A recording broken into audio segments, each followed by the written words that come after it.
To reclaim her mother's stolen empire, Arya had to sell her soul. Luckily, she had already lost it years ago. The rain was relentless, hammering against the Long Island mausoleum like 1,000 angry fists. A black Rolls-Royce sat idling in the gloom, a predator waiting in the mist. Arya Vance stood in the mud, her black umbrella the only shield against the storm. Slowly, the tinted rear window of the car rolled down. Arthur Thorne, the patriarch of New York's deadliest dynasty, watched her from the shadows. "Get in," Arthur commanded, his voice gravel and iron. "We need to talk."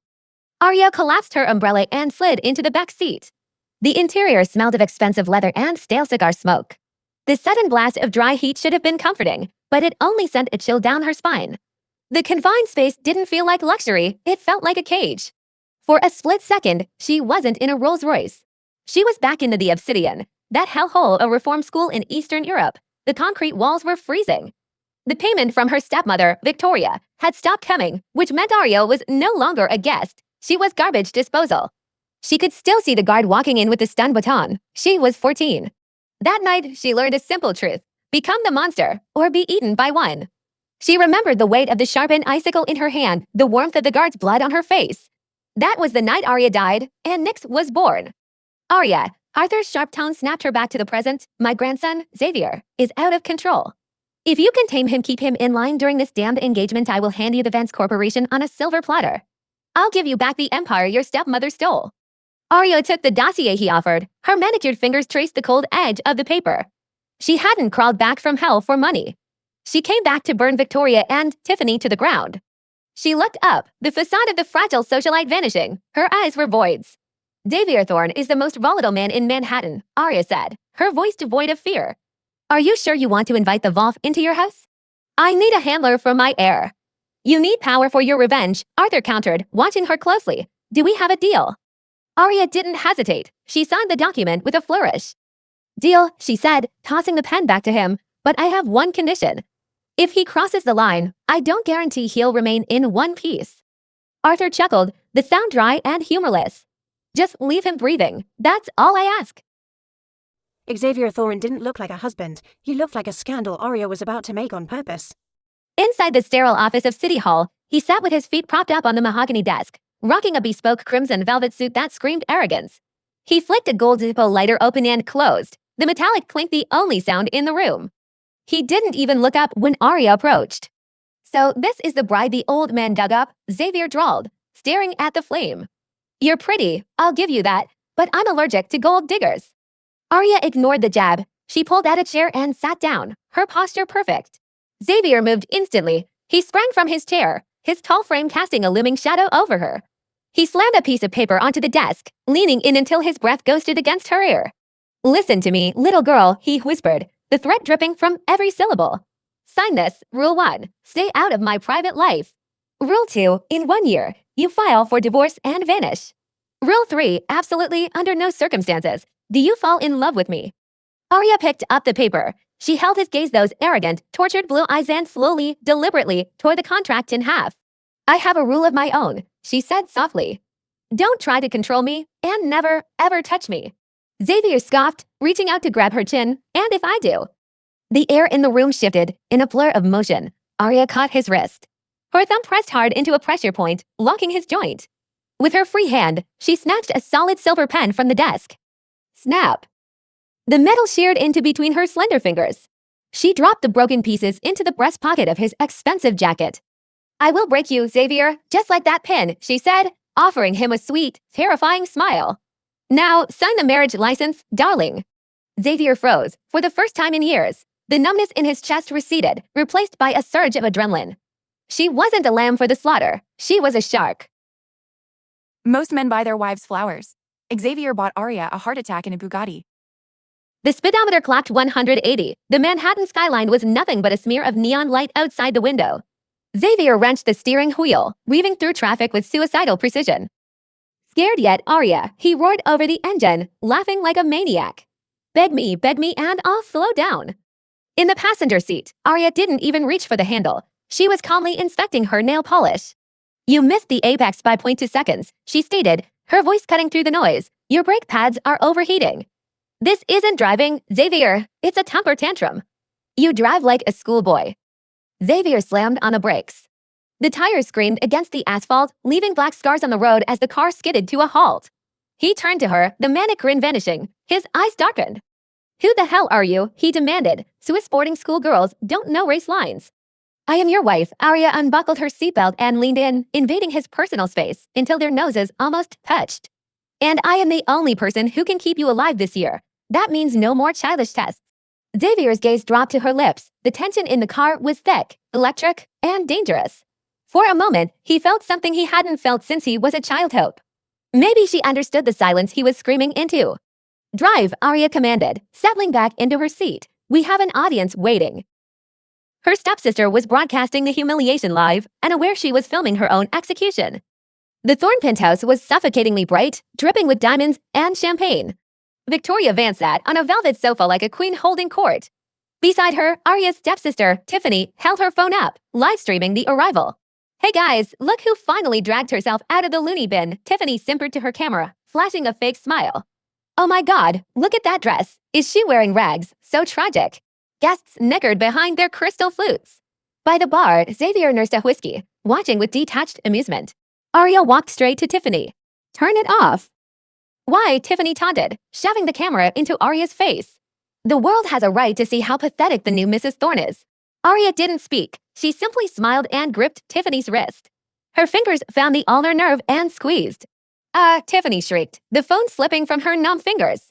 Arya caught the device midair with effortless grace. "Hi, Tiffany's fans," Arya said to the camera, her smile dazzling. "I'm Arya, sorry about the screaming. Tiffany is having one of her ... episodes. No, and Aunt Victoria." She turned the camera toward her pale stepmother. Arya walked over, her heels clicking on the marble floor like gunfire. "That necklace you're wearing, it belonged to my mother. Since I'm back, I'll be taking it." Before Victoria could react, Arya reached out and ripped the diamond necklace from her throat. The clasp snapped. Silence descended on the room. In the shadows, Xavier watched his wife decimate her family without raising her voice. A genuine smirk tugged at the corner of his lips. "Interesting," he murmured to himself. "The knife is sharper than I thought." The bullet was meant for his heart, but she became his shield. "Let's go somewhere fun," Xavier insisted, ditching the bodyguards after the gala. But the moment they stepped into the dimly lit underground parking garage, the atmosphere shifted. Killing intent, it hung in the air like smog. Four figures in balaclava stepped out from behind the concrete pillars, silenced pistols raised in unison. They were cleaners, sent by Lucas, Xavier's illegitimate brother, who wanted the throne. Xavier reached for the gun tacked at the small of his back, but Arya was faster. She kicked off her heels. In one fluid motion, she was a blur of silk and violence. She closed the distance to the nearest gunman, twisted his wrist until the bone snapped, and used his body as a shield. Crack, thud. It was efficient, brutal, military grade. In less than 30 seconds, 3 men were on the ground, groaning or unconscious. The final assassin lunged at Xavier from behind with a knife. Arya threw herself between them. She took the slash across her forearm, barely flinching, and drove her palm into the attacker's nose, sending cartilage into his brain. Silence. Arya stood panting, blood dripping from her arm onto the concrete. She turned to look at Xavier, her eyes wild and cold. "I told you," she hissed, "don't get in my way. And don't die on my watch." Xavier stared at her, his mouth slightly open. It was the first time in his life anyone had ever stood in front of him to take a blow. They were two monsters licking each other's wounds in the dark. The safe house was quiet. Xavier sat on the edge of the sofa, opening a first aid kit. He cleaned the gash on Arya's arm with alcohol. She didn't even blink. As he wiped away the blood, he saw then the map of scars on her skin, knife wounds, burns, bullet grazes. "Swiss sanatoriums have gotten rough since I was a kid," Xavier noted, his voice rough, trying to hide the tremor in his hands. "It was hell," Arya said flatly, "just like your wine cellar." Xavier's hand froze. He looked up, terror and rage warring in his eyes. "How do you know about the cellar?" "I have my sources," Arya said. "When you were 10, Victoria locked you in the dark for 3 days. Everyone thought you were dead. That's why you're claustrophobic. That's why you act like a useless playboy. It's camouflage." Xavier slumped back, the mask finally slipping. He looked exhausted, stripped raw. "If I didn't play the fool, they would have killed me years ago." "You aren't a fool, Xavier." Arya reached out with her good hand, placing it over his heart. "I checked the dark web. Someone with the handle the architect has been buying up Thorn Corporation's bad debt for 3 years. That's you." Xavier stared at her. The secrets they hoarded were finally out in the light. "We need each other," Arya said. I'll be your shield, you be my sword. Together, we kill them all. Love is a weakness, but partnership, that is a weapon. With the truth revealed, the game changed. They were no longer playing against each other, they were playing against the world. Xavier led Arya into his sanctuary server room hidden behind a bookshelf in the safe house. Blue LED lights reflected in his eyes. This is my offer, Xavier said, typing rapidly on a keyboard. I've hacked Victoria's offshore accounts. I have the logs of every dirty penny she laundered through the Cayman Islands. It's enough to put her away for life. And in return, Arya asked, I need the physical stock certificates from my father's safe, Xavier replied. The biometrics are impossible to crack. Unless you have someone who can bypass a laser grid. Arya smiled, pulling a pair of tactical gloves from her bag. I don't just bypass grids, Xavier, I ghost them. The night was a symphony of coordination. While Xavier disabled the external alarms from his console, Arya infiltrated the Thorn Tower. She moved through the vents like smoke. When she finally placed the documents in Xavier's hands, the look they shared wasn't just relief, it was respect. The adrenaline from the heist was still coursing through their veins as they returned to the master bedroom. The door clicked shut, locking out the world. Xavier watched Arya unbuckle her tactical harness. His eyes were dark, hungry. The victory had intoxicated them both. You were insane tonight, he said, stalking toward her, backing her into the wall. I'm starting to think I really am crazy. Because I find you terrifyingly attractive. Arya didn't retreat. She reached out, hooking her finger into his loosened tie, and pulled him down. The contract said I couldn't love you, she murmured against his mouth. It didn't say I couldn't use you. Xavier groaned, a sound torn from his throat. His patience snapped. He crashed his lips onto hers. It wasn't a gentle kiss. It was a collision of two broken souls finding their missing pieces. The lights went out, the masks came off, and the only thing left was raw, consuming need. The next morning, the Vance Corporation boardroom was tense. Victoria Vance sat at the head of the table, looking triumphant. The acquisition is finalized, she announced to the board. We are selling the company to our competitors.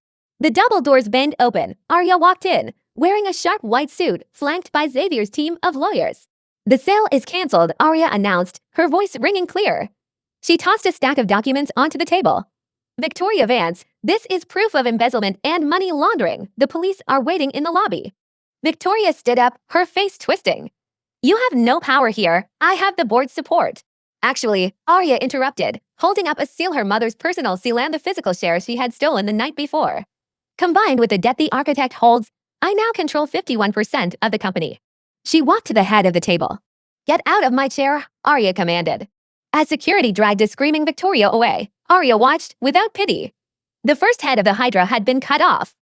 A wedding is usually a beginning, but for their enemies, it was the end.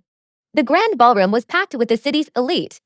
Xavier's father and his stepmother, Helena, stood on the stage, ready to play their trump card. Stop the ceremony, Helena shrieked into the microphone. This woman is a fraud, a criminal. On the massive screens behind the altar, photos of Arya appeared. She was in the obsidian fighting pits, blooded, feral, standing over a defeated opponent. She is a killer, Helena screamed. She has blood on her hands. The crowd gasped. Arya stood frozen on the altar, her face pale. This was the one part of her past she had tried to bury. Xavier stepped in front of her. He shielded her from the crowd, his back to the guests, his eyes only on her. Then he turned and snatched the microphone. That isn't evidence of a crime, he declared, his voice booming. That is a badge of honor. My wife is a survivor. She walked out of hell to get here, but you ... He snapped his fingers. The screen flickered, the photos of Arya vanished. In their place, a grainy video began to play. It was Xavier's father plotting a brickline sabotage. Then, an audio recording of Helena laughing about locking a 10-year-old boy in a wine cellar. The silence in the room was absolute. Father, your reign is over, Xavier said coldly. The architect has called in the loans. The Thorn Corporation belongs to me now. Sirens wailed in the distance. The police were coming for the Thorns, just as they had come for Victoria. Amidst the chaos, Xavier turned back to Arya. He reached out and gently wiped a tear from her cheek. Looks like we're both the villains in this story, he grinned. A perfect match. Arya pulled him down for a kiss. Pleasure doing business with you, husband.